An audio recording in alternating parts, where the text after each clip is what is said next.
दोस्तों, प्राचीन धार्मिक ग्रंथों से पता चलता है कि अब तक इस पृथ्वी पर 4 युग घटित हो चुके हैं और वर्तमान में ये युगों का अंतिम दौर अर्थात कलयुग चल रहा है। अब यदि भौतिकवाद की दृष्टि से देखें तो कलयुग अब तक का सबसे अच्छा युग है। आज हमारे पास विभिन्न प्रकार की तकनीक, उपकरण व जानकारियां हैं जिनके आधार पर हमारा जीवन बहुत ही उन्नत हुआ। लेकिन फिर भी दोस्तों, कहीं न कहीं विकास ही विनाश का कारण भी बनता है। संभवतः इसी वजह से इस युग में चारों ओर बुराई व अत्याचार ने अपने पैर पसार लिए हैं। भ्रष्टाचार व क्रोध मनुष्य का आचरण बन गया है।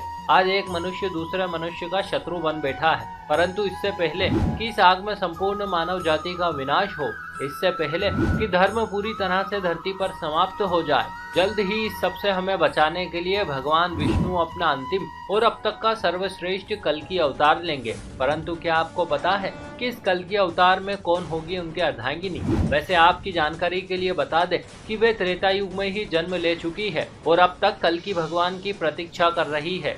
तो आइए एक बार विस्तार से प्रकाश डालते हैं कल्कि देवी के अब तक के सफर पर। लेकिन कथा शुरू करने से पहले यदि अभी तक आपने इस चैनल को सब्सक्राइब, वीडियो को लाइक व शेयर नहीं किया है तो जल्दी से कीजिए, ताकि आगे भी आपको सनातन धर्म से जुड़ी ऐसी ज्ञानवर्धक व रोचक जानकारियां प्राप्त होती रहें। नमस्कार और एक बार फिर स्वागत है आप सभी का आपके अपने वीडियो कलेक्ट यूट्यूब चैनल पर।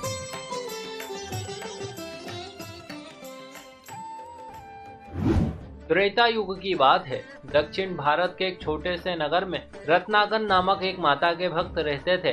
वे अपना ज्यादातर समय माँ आदि शक्ति की आराधना में व्यतीत करते थे।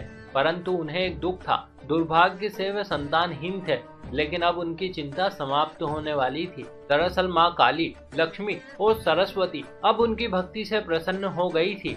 अतः उन तीनों देवियों ने मिलकर अपने तेज का एक एक अंश भक्त रत्नाकर की धर्म पत्नी के गर्भ में भेज दिया और स्वप्न में आकर रत्नाकर को इस बात का बोध कराया कि अब उसके घर एक बालिका जन्म लेगी, जिसके भक्तों की संख्या अपार होगी और वो भविष्य में एक बहुत ही महत्वपूर्ण भूमिका भी निभाएंगी। और ऐसा ही हुआ।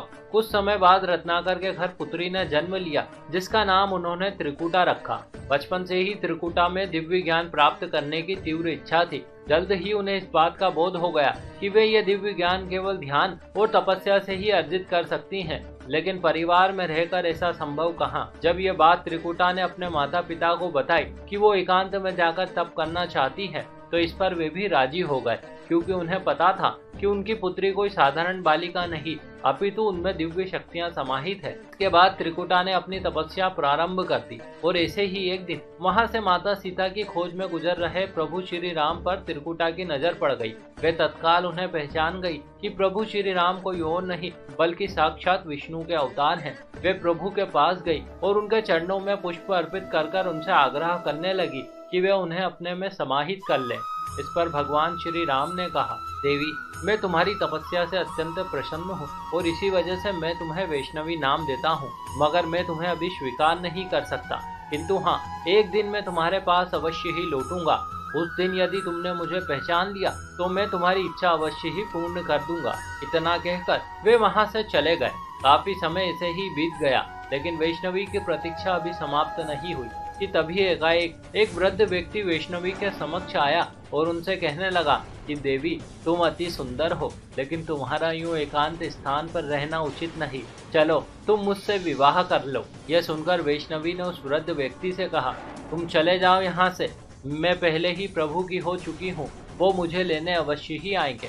और तभी एकाएक उन्हें लगा कि उनसे कुछ गलती हो गई, लेकिन जब तक वो कुछ जान पाती तब तक बहुत देर हो चुकी थी। वो वृद्ध कोई और नहीं बल्कि साक्षात प्रभु राम ही थे।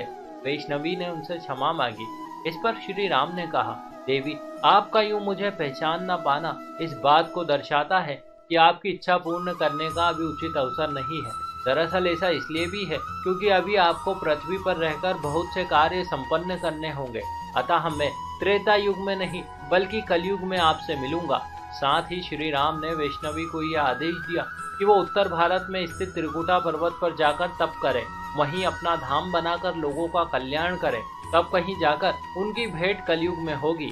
इसके बाद देवी ने तत्काल उत्तर भारत की पहाड़ियों की ओर प्रस्थान कर अपनी तपस्या प्रारंभ कर दी। धीरे धीरे करके समय यूं ही बीतता चला गया और बीतते समय के साथ ही उनकी महिमा दूर दूर तक फैलती चली गई। वर्तमान में यह स्थान वैष्णो देवी गुफा के नाम से विख्यात है। तो दोस्तों, ये थी कथा माता वैष्णो देवी की। आशा करते हैं आपको हमारा प्रस्तुतिकरण व प्रयास जरूर अच्छा लगा होगा। आपने हमें इतने प्रेम से सुना, इस सब के लिए आपका बहुत बहुत आभार। मिलते हैं अगले वीडियो में।